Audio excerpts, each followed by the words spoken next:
I am doctor Virendra sir. Welcome to my channel Shakespeare English class से।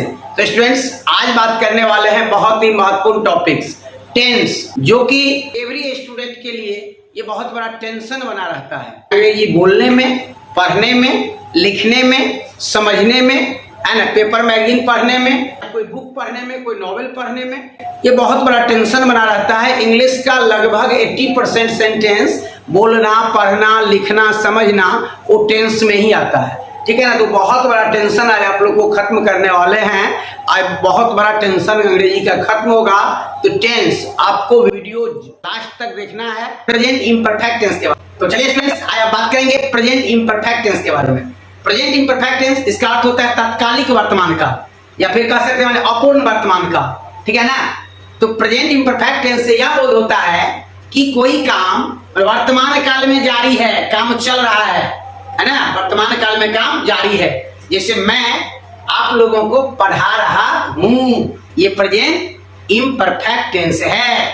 आप लोग पढ़ रहे हैं, ये प्रेजेंट इम्परफेक्ट टेंस है। सीता खेल रही है, ये प्रेजेंट इम्परफेक्ट टेंस है। कैसे कि मैं आप लोगों को पढ़ा रहा हूं, तो मेरा पढ़ाने का काम जारी है। आप लोग पढ़ रहे हैं, तो आप लोग का पढ़ने का काम जारी है। सीता खेल रही है, तो सीता का खेलने का काम जारी है। ठीक है ना। तो चलिए एग्जांपल देकर समझते हैं हम लोग। जैसे यह प्रेजेंट इम्परफेक्ट टेंस, जैसे मैं उपन्यास पढ़ रहा हूं। देखिए कितना सिंपल है जानना। मैं उपन्यास पढ़ रहा हूं, या क्या है, मैं उपन्यास पढ़ रहा हूं।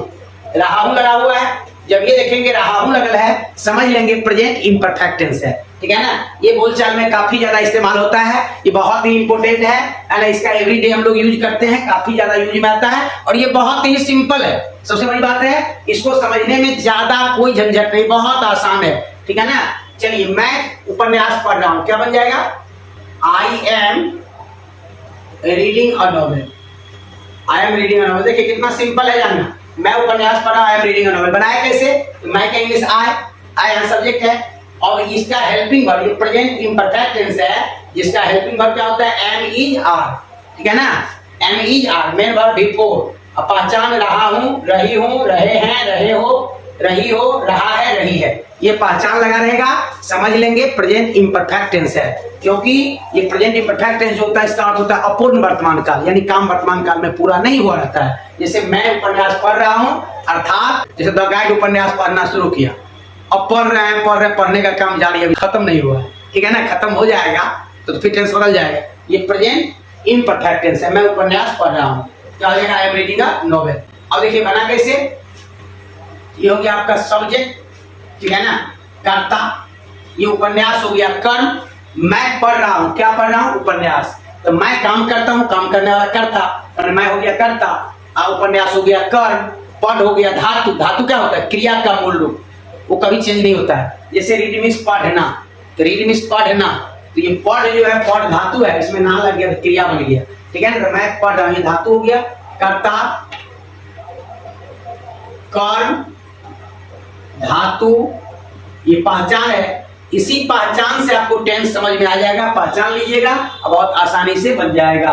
मैं उपन्यास पढ़ रहा हूं, तो आई एम रीडिंग अ नॉवेल। ठीक है। अब देखिए इसका सेंटेंस स्ट्रक्चर इन इंग्लिश जो होगा, माने अंग्रेजी में वाक्य की बनावट, सेंटेंस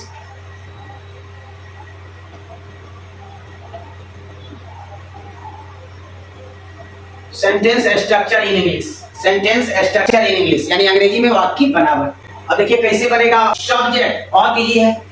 सब्जेक्ट लेंगे, इसका हेल्पिंग वर्ब है एम इज आर। सब्जेक्ट के according am is are, plus before, plus object, plus other word. ठीक है। ये बहुत ही आसानी से समझ में आपको आ जाएगा। बहुत आसानी से समझ में आने वाला है ये प्रेजेंट इम्परफेक्ट टेंस। ठीक है। चलिए ध्यान दीजिए, subject plus am is are. देखिए सब्जेक्ट हो गया, यहाँ helping verb am is are, main verb before, और प्लस माने ऑब्जेक्ट प्लस अदर वर्ड। जैसे कि अब इसको बनाएंगे सेंटेंस, देखिए कैसे बनेगा। जैसे कहेंगे सीता पत्र लिख रही है, सीता पत्र लिख रही है। तो सीता पत्र लिख रही है, सीता के द्वारा पत्र लिखने का काम जारी है। सीता पत्र लिख रही है वर्तमान काल में, सीता के द्वारा सीता पत्र लिखने का काम कर रही है, सीता पत्र लिख रही है, ठीक है ना। तो सीता पत्र लिख रही है, रही है लगल है, रही है, तो आपको पहचान में आ गया जब ये रही है लगल है, ये प्रेजेंट इम्परफेक्ट टेंस है। अब कैसे बनेगा, सीता और सीता, कहाँ ई कहाँ एम कहाँ आर, जान लीजिए। आई के साथ एम लगेगा, एम केवल आई के साथ लगेगा, आई के साथ एम, और वी यू दे या एक से अधिक व्यक्ति का नाम रहे तो आर लगेगा, क्योंकि आर प्लूरल वर्ब है। और ही सी इट या एक व्यक्ति का नाम रहे तो इज लगेगा, ठीक है। चलिए पहले जान लीजिए कहाँ एम कहाँ ई कहाँ आर। तो आई के साथ क्या लगाएंगे, एम, ये केवल आई के साथ एम लगेगा। अब जैसे इज कहाँ लगेगा, ही सी इट या एक व्यक्ति के नाम ले लीजिए, राम मोहन सीता जो भी है, इतना में क्या लग जाएगा आपका, ईज लग जाएगा, ठीक है ना। ईज लगाएंगे, we you they Ram and Mohan, we you they Ram and Mohan, यहाँ क्या लगाएंगे, आर लगाएंगे, ठीक है, यहाँ आर लगाएंगे। आई होप कि आपको कहाँ एम कहाँ ईज कहाँ आर, ये तीनों कंडीशन आप लोग को समझ में आ गया होगा। और समझना क्या, इसको प्रैक्टिस से याद रहेगा, रखना पड़ेगा। और रखने की भी अगर आप बेसिक वीडियो देख लेते हैं तो आपको रखना भी नहीं पड़ेगा। आई के अकॉर्डिंग एम क्यों लगेगा, क्योंकि आई सिंगुलर नंबर है, सब्जेक्ट सिंगुलर तो हर सिंगुलर। ही सी इट या एक व्यक्ति का नाम, ये भी सिंगुलर है, इज आपका सिंगुलर वर्ब है। और वी यू दे एक से अधिक व्यक्ति का नाम है, आर प्लूरल वर्ब है, ये सब्जेक्ट प्लूरल वर्ब प्लूरल। ये आप लोग कॉपी में लिख लीजिएगा। अभी आप जो है पहले स्क्रीनशॉट ले लीजिए, फिर आप उसे मैंने उतार लीजिएगा कॉपी में, अतः आपको प्रैक्टिस कीजिएगा। चलिए, और ज्यादा प्रैक्टिस के लिए लाइव क्लास देते हैं, तो लाइव क्लास में जरूर जुड़िएगा, ठीक है। चलिए, सीता पत्र लिख रही है, क्या होगा, सीता पत्र लिख रही है तो सीता के अकॉर्डिंग एम में से क्या बताए, इज लगेगा, सीता इज। लिखना के इंग्लिश राइट होता है।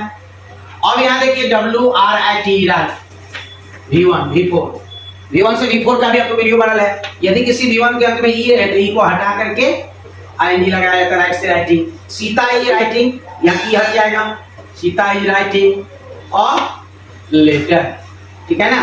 आप ये एग्जांपल समझ में आ गया होगा, 2-3 और एग्जांपल समझ लीजिए। ये तो आपको इज का हो गया, और कहाँ एम लगता है कहाँ आर लगता है वो सब भी जान लीजिए। मैं तुम्हारी मदद कर रहा हूं, I am helping you। मतलब I हो गया सब्जेक्ट, आप देख रहे हैं कि I यहाँ सब्जेक्ट है, M हो गया आपका हेल्पिंग वर्ब, एंड I के अकॉर्डिंग M लगा, क्यों लगा उस पीछे समझा चुके हैं।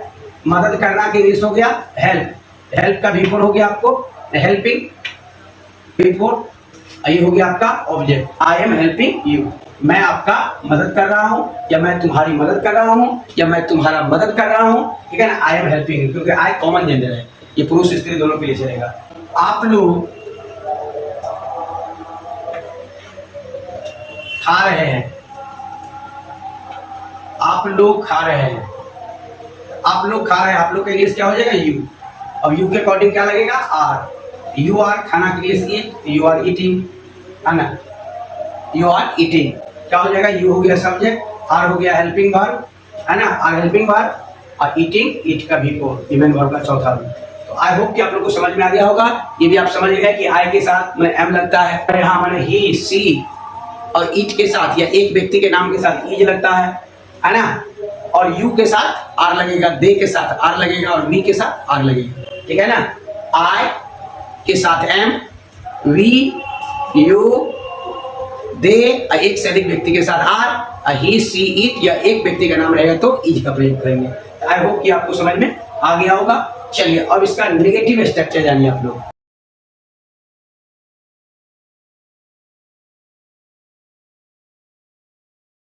चलिए, अब नेगेटिव सेंटेंस बनाने का नियम, ये आपका मैंने अफर्मेटिव हो गया, सेंटेंस स्ट्रक्चर इंग्लिश से जितना एग्जांपल दिए अफर्मेटिव का था, सकारात्मक वाक्य बहुत इजी है, इसलिए ज्यादा एग्जांपल का जरूरत नहीं। ज्यादा के लिए आप लाइव क्लास, ज्यादा प्रैक्टिस के लिए लाइव क्लास ज्वाइन कीजिएगा। सप्ताह में 3 दिन लाइव आते हैं, बुधवार को लाइव आते हैं, शनिवार को और रविवार को लाइव आते हैं 6:30 में, 6:30 में। ठीक है, ज्यादा प्रैक्टिस के लिए लाइव ज्वाइन कीजिएगा। चलिए नेगेटिव सेंटेंस बनाने का नियम। चलिए नेगेटिव सेंटेंस बनाने का नियम। नेगेटिव सेंटेंस बनाने का नियम, और ये subject plus am is are plus not plus before plus object plus other word. Subject plus am is are plus not plus before plus object plus other word. जैसे negative का मतलब होता है नकारात्मक। तब नकारात्मक नेगेटिव में क्या होगा, मतलब नहीं लगेगा हिंदी में। जैसे मैं उपन्यास, यहाँ देखिए, यहाँ पढ़ रहा हूँ, यहाँ मैं उपन्यास नहीं पढ़ रहा हूँ, नहीं पढ़ रहा हूँ। चलिए मैं उपन्यास नहीं पढ़ रहा हूँ, तो क्या बन जाएगा, सब्जेक्ट यहाँ आई के अकॉर्डिंग एम, नेगेटिव के लिए नहीं के लिए note, I am not reading, read का before reading, I am not reading क्या, तो उपन्यास, उपन्यास यहाँ क्या है, ऑब्जेक्ट है novel, I am not reading a novel. चलिए एक और एग्जांपल ले लीजिए, सीता पत्र नहीं लिख रही, सीता पत्र नहीं लिख रही है। चलिए सीता पत्र नहीं लिख रही है, यहाँ है सीता पत्र लिख रही है, यह अफर्मेटिव है, इसका नेगेटिव सीता पत्र नहीं लिख रही है। क्या बन जाएगा, सीता इज नॉट, लिखना का राइट, राइट का बिफोर राइटिंग, तो Sita is not writing a letter.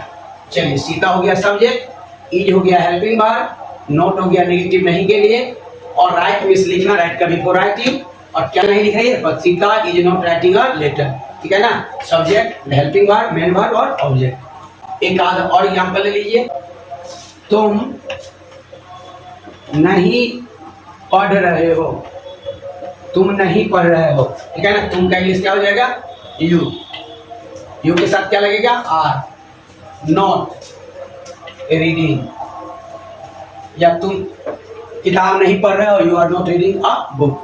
ठीक है ना, यहाँ लिखा है तुम नहीं पढ़ रहे हो, you are not reading, you के साथ आर लगेगा। जैसे कहेंगे तुम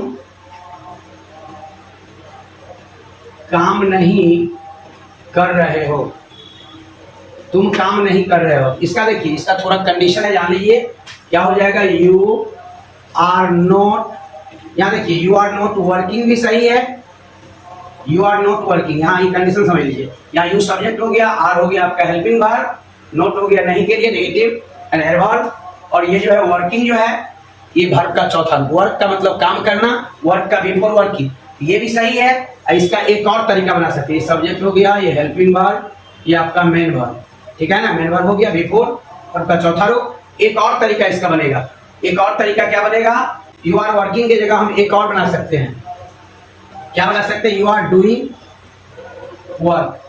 अब यहाँ देखिए, यहाँ डूइंग हो गया बिफोर, मेन वर्ब का चौथा रूप, और वर्क यहाँ हो गया नाउन मतलब ऑब्जेक्ट। ठीक है, ये सब एकदम पिच रही, मतलब हर एक वर्ड पर लागू नहीं होगा, ये कुछ पार्टिकुलर वर्ड है जो नाउन का भी काम करेगा और वर्ब का भी। ठीक है ना, जब तुम काम नहीं कर रहे हो तो you are not doing work, ये भी सही है, यहाँ करना का इंग्लिश डू हो गया है ना, और काम का वर्क हो गया, ये दोनों मिलाकर काम करना हो गया, ये वर्ब और ये नाउन। ठीक है ना, और अगर इसको चाहेंगे तो यू आर नॉट वर्किंग भी कर सकते हैं, क्योंकि वर्क मेन वर्ब भी है, तो वर्क का बिफोर वर्किंग होगा, वर्किंग का काम करना।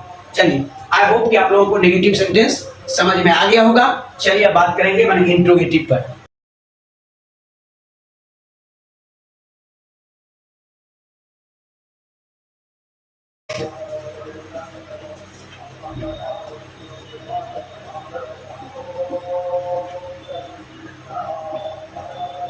इंट्रोगेटिव सेंटेंस बनाने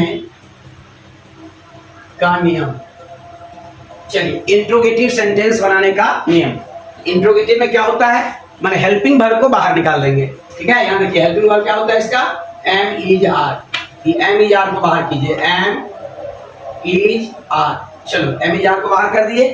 और यहाँ आ जाएगा सब्जेक्ट, सब्जेक्ट के बाद आएगा बिफोर, ये मेन वर्ब का चौथा रूप, और plus object plus other word plus sign of interrogation. Interrogative में साइन ऑफ इंट्रोगेशन देना नहीं भूलना है। इंट्रोगेटिव को मैंने हिंदी में कैसे पहचानेंगे, क्या से शुरू होगा, ठीक है ना। जैसे यहाँ लिखे क्या, हाँ मैं उपन्यास पढ़ रहा हूँ, यहाँ हो जाएगा क्या मैं उपन्यास पढ़ रहा हूँ, क्या मैं उपन्यास पढ़ रहा हूँ। यहाँ पहले लिखेंगे हेल्पिंग वर्ब एम हो गया, सब्जेक्ट के रूप में आई, एम आई, ये आई के अकॉर्डिंग एम आया। रीडिंग, पढ़ना का रीड का बिफोर, रीडिंग ये बिफोर हो गया। एम आई रीडिंग और नॉवेल, एम आई रीडिंग और नॉवेल, क्या मैं उपन्यास पढ़ रहा हूँ। कहेंगे क्या सीता पत्र लिख रही है, क्या सीता पत्र लिख रही है। सीता के अकॉर्डिंग ईज होगा तो यहाँ ईज आ जाएगा, ईज सीता, ये सब्जेक्ट हो गया। लिखना का राइट, राइट का before writing, is Sita writing, क्या लिख रही है, पत्र लिख रही है, क्या हो जाएगा और letter, is Sita writing a letter. इसे कहेंगे क्या तुम सो रहे हो, क्या तुम सो रहे हो। आर यू, यू हो गया सब्जेक्ट, सोना के लिए स्लीप, स्लीप का before sleeping, are you sleeping, क्या तुम सो रहे हो। क्या रामू क्रिकेट खेल रहा है, क्या रामू क्रिकेट खेल रहा है। जब ये देखेंगे रहा है तो आपको सेंटेंस पहचान में आ जाएगा कि रहा है लगा हुआ है, ये प्रेजेंट इम्परफेक्ट है ना। और ये जितना आया पहचान में आ गया तो कहाँ तो इससे क्या बनेगा, ये डिटेल आपको समझ में आ जाना चाहिए। ये मैंने इंट्रोगेटिव स्ट्रक्चर है, इसका शुरुआत होगा क्या से, मैंने हिंदी में क्या से शुरू करेंगे।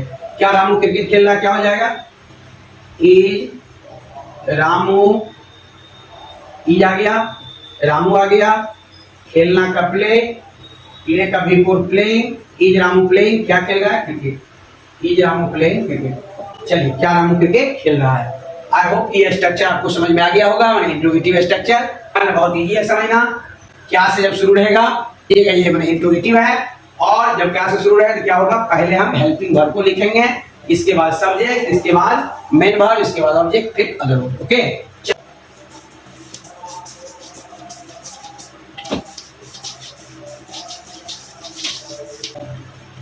नेगेटिव इंट्रोगेटिव सेंटेंस बनाने का नियम। नेगेटिव इंट्रोगेटिव सेंटेंस बनाने का नियम, पहले लिखेंगे am, is, are plus subject plus not plus before plus object plus other word plus sign of interrogation. और जैसे कहेंगे क्या मैं उपन्यास नहीं पढ़ रहा हूं, क्या मैं उपन्यास नहीं पढ़ रहा हूं, उसमें था क्या मैं उपन्यास पढ़ रहा हूं, वो इंट्रोगेटिव था। यहाँ क्या मैं उपन्यास नहीं पढ़ रहा हूं, ये नहीं लग गया, ये नेगेटिव इंट्रोगेटिव है। चलिए क्या हो जाएगा, एम आई, एम हो गया, यहाँ आई हो गया सब्जेक्ट, नॉट पढ़ना करीब, क्या हो जाएगा एम आई नॉट रीडिंग और नॉवेल। ठीक है, तो देखिए मिला दीजिए, एम आ गया, फिर आई आ गया, एंड सब्जेक्ट, फिर यहाँ नॉट, रीड का बिफोर रीडिंग और नॉवेल। क्या सीता पत्र नहीं लिख रही है, प्रश्न किया जा रहा है क्या सीता पत्र नहीं लिख रही है। Is Sita not writing a letter,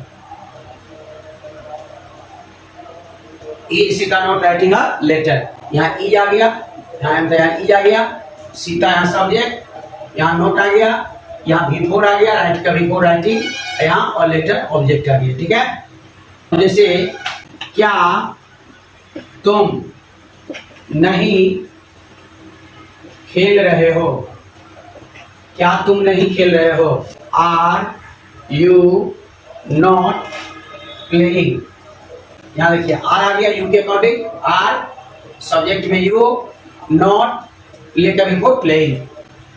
क्या तुम लोग क्रिकेट नहीं खेल रहे हो? क्या हो जाएगा? Are you not playing cricket? क्या क्रिकेट लगा देंगे? ये था आपका नेगेटिव इंट्रोगेटिव सेंटेंस बनाने का नियम। अब बताते हैं WH, जिससे काफी ज्यादा प्रश्न किया जाता है, क्वेश्चन किया जाता है, ठीक है ना। WH को जानेंगे।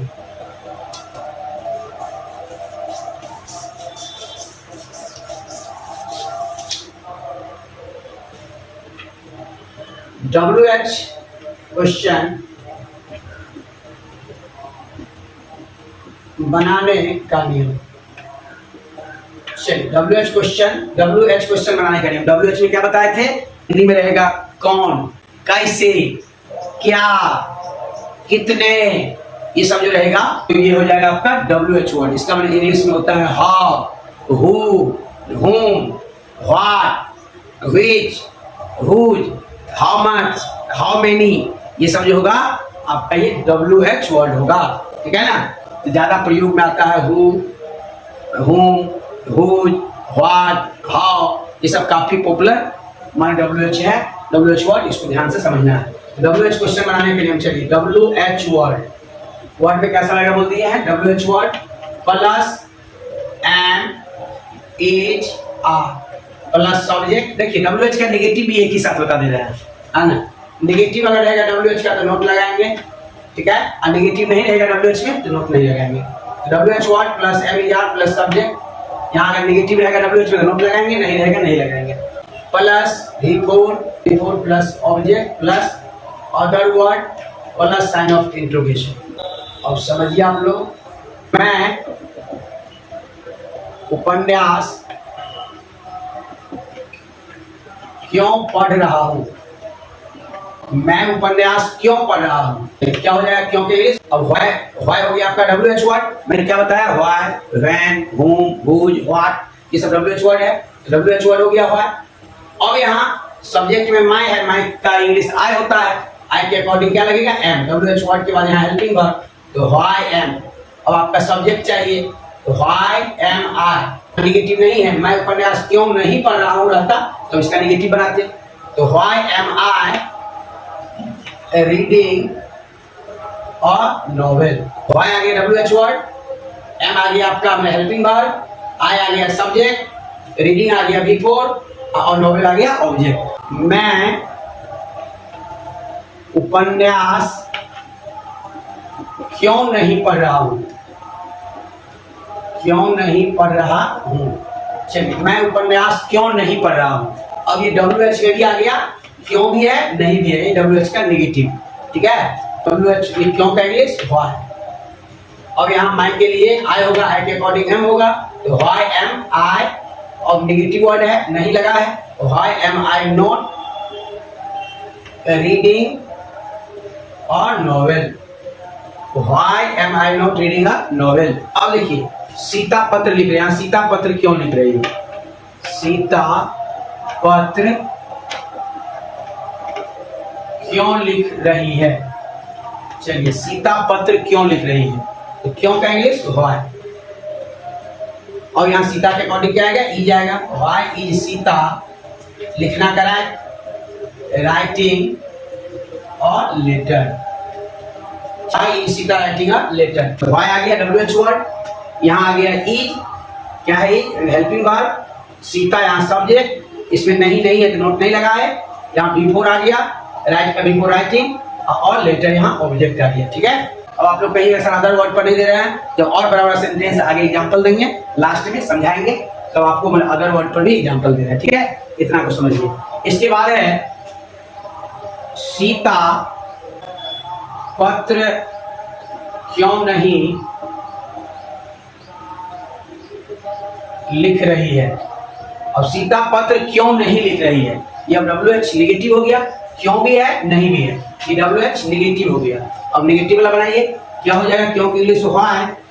अब व्हाई के व्हाई है, अब यहाँ व्हाई इज आ गया यहाँ Sita, why is Sita not. क्यों नोट लगेगा? क्योंकि नहीं है, यहाँ से नोट ले लिए, व्हाई इज सीता नॉट। अब ये V4 है, ठीक है ना, लिखना का राइट का V4 writing, why is Sita not writing. अब क्या हो जाएगा? और लेटर। चलिए, why is Sita not writing a letter. I hope कि आप लोग को WH और WH का नेगेटिव भी समझ में आ गया होगा। कुछ और एग्जांपल आप लोग को दे रहे हैं, क्योंकि अभी केवल M और इज पढ़ लिए, कुछ R पढ़ लीजिए और कुछ एग्जांपल लीजिए। WH काफी ज्यादा क्वेश्चन जो आप जो भी कर रहे हैं WH में ही किया जाता है और उसका जवाब आपको अफर्मेटिव या नेगेटिव भी दिया जाता है। कुछ और प्रैक्टिस कीजिए। तुम क्या कर रहे हो? चलिए, तुम क्या कर रहे हो, क्या का इंग्लिश क्या होगा? व्हाट। तुम क्या कर रहे हो, बहुत पॉपुलर सेंटेंस से बहुत ज्यादा यूज होता है व्हाट। अब यहाँ क्या हो जाएगा? आर। व्हाट आर तुम का इंग्लिश? यू सब्जेक्ट। तो what are you doing? What are you doing? तुम क्या कर रहे हो? तो what are you doing? Ram कहाँ जा रहा है? राम कहाँ जा रहा है? क्या हो जाएगा? कहाँ के इंग्लिश? वेयर। कहाँ आ जाएगा? इज। तो वेयर इज राम। राम यहाँ सब्जेक्ट आ गया। Where is Ram going? Ram कहाँ जा रहा है? सीता कब आ रही है? सीता कब आ रही है? हो गया आपका WH वर्ड। कब का इंग्लिश? व्हेन। यहाँ आ जाएगा is helping verb. When is. Sita आ जाएगा सब्जेक्ट। When is Sita. आना के इंग्लिश कम। कम का before coming. When is Sita coming.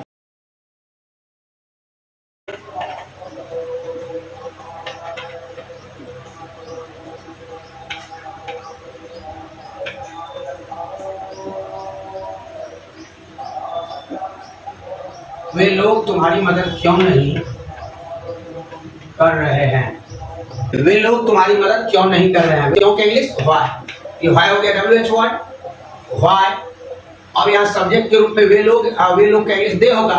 दे के अकॉर्डिंग क्या आ जाएगा? आर। तो व्हाई आर दे। दे आ गया सब्जेक्ट। अब यहाँ WH का नेगेटिव है, क्यों के बाद नहीं भी है। तो why are they not? Why are they not? Not आ गया। मदद करना के लिए हेल्प होता है, हेल्प का before helping.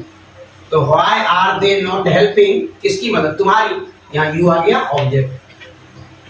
Okay, why are they not helping you? तुम इसे कैसे कर रहे हो? तुम इसे कैसे कर रहे हो? कैसे WH वर्ड है, क्या हो जाएगा? हाउ। हाउ WH वर्ड हो गया। कैसे के इंग्लिश हाउ। अब यहाँ तुम है तो यहाँ पर आर हो जाएगा। How are you? यू आ गया सब्जेक्ट। सब्जेक्ट।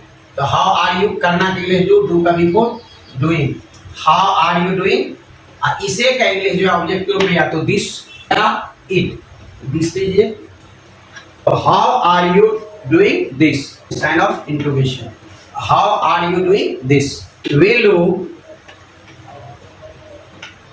दिल्ली क्यों नहीं जा रहे हैं? वे लोग दिल्ली क्यों नहीं जा रहे हैं? क्यों का इंग्लिश क्या हो जाएगा? व्हाई। तो व्हाई हो गया आपका WH वर्ड। तो व्हाई। वे लोग का इंग्लिश दे के अकॉर्डिंग आर लगेगा। तो व्हाई आर सब्जेक्ट के रूप में वे लोग का इंग्लिश दे। आज WH नेगेटिव है, देख लीजिए। तो व्हाई आर दे नॉट? क्या हो जाएगा? जाना के English go. Why are they not going? Go का बिफोर गोइंग। कहाँ? Going to Delhi. चलिए, आई होप कि आप लोग को WH और WH नेगेटिव दोनों समझ में आ गया होगा। अब इसका कुछ महत्वपूर्ण टाइम, इसमें कुछ ऐसा वर्ड है ना जिसका प्रयोग केवल प्रेजेंट इम्परफेक्ट टेंस में ही होता है। काफी इंपोर्टेंट है और इससे हर एग्जाम में कॉमन एरर पूछा जाता है। SSC में, बैंकिंग में, PPSC टीचर वाले में, टीचर वाला एग्जाम होता है TRE 1 TRE 2 TRE 3 जो भी हुआ है उस समय भी एरर पूछा गया है। अब प्लस आपका 12th बोर्ड में ये बहुत इंपॉर्टेंट क्वेश्चन है 12th बोर्ड के लिए। कुछ वर्ड समझ लीजिए ध्यान से।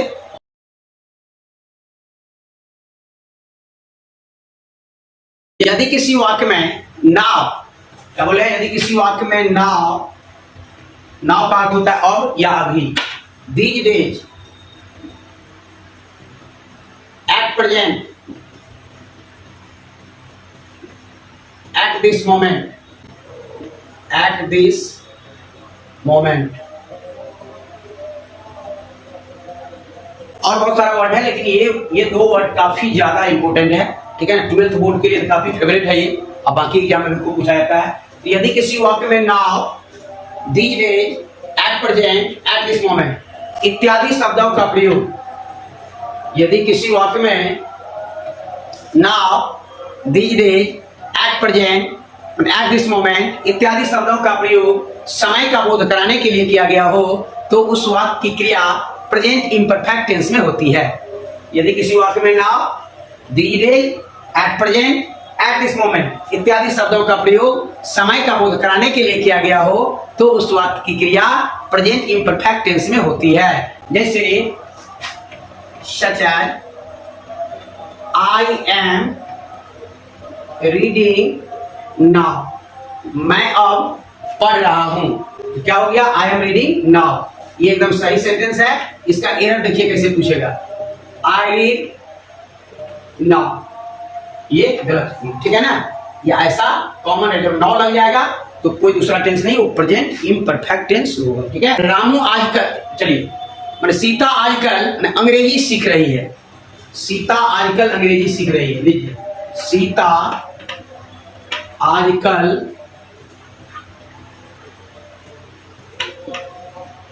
अंग्रेजी सीख रही है। सीता आजकल अंग्रेजी सीख रही है। Sita is learning English. ये चीज तभी होगा जब आपको टेंस आ जाएगा, ये टाइम का बहुत महत्वपूर्ण रूल है। Sita is learning English. Sita क्या सीख रही है? सीता सीख रही है। सीता इज लर्निंग क्या? तो इंग्लिश, अंग्रेजी। Sita is learning English. आजकल का इंग्लिश दीज डेज होता है, these days. Sita is learning English these days. Sita आजकल अंग्रेजी सीख रही है, करेक्ट सेंटेंस है। अगर ऐसा कहेंगे सीता आजकल अंग्रेजी सीखती है, ये गलत हो जाएगा, ठीक है ना। इसको ऐसा नहीं बना सकते Sita learns English these days, ये गलत हो जाएगा। ऐसा एरर डाला रहता है कॉमन एरर के रूप में। तो ये रूल, इस शब्द को याद रखिए। ये नाउ और दीज डेज काफी ज्यादा इंपॉर्टेंट है, ठीक है। यदि किसी वाक्य में now, these days, at present, at this moment इत्यादि शब्दों का प्रयोग समय का बोध कराने के लिए किया गया हो, तो उस वाक्य की क्रिया प्रेजेंट इम्परफेक्ट टेंस में होती है। जैसे आई एम रीडिंग नाउ, सीता आजकल अंग्रेजी सीख रही है, Sita is learning English these days. Thank you so much all of you. आप लोग को वीडियो कैसा लगा आप लोग कमेंट करके कमेंट बॉक्स में जरूर बताइएगा। यदि आप लोग को वीडियो पसंद आए तो वीडियो को लाइक कीजिएगा, चैनल को सब्सक्राइब कीजिएगा और वीडियो को ज्यादा से ज्यादा शेयर कीजिएगा। Thank you so much. मिलते हैं नेक्स्ट क्लास में नेक्स्ट टॉपिक्स के साथ, तब तक के लिए बाय।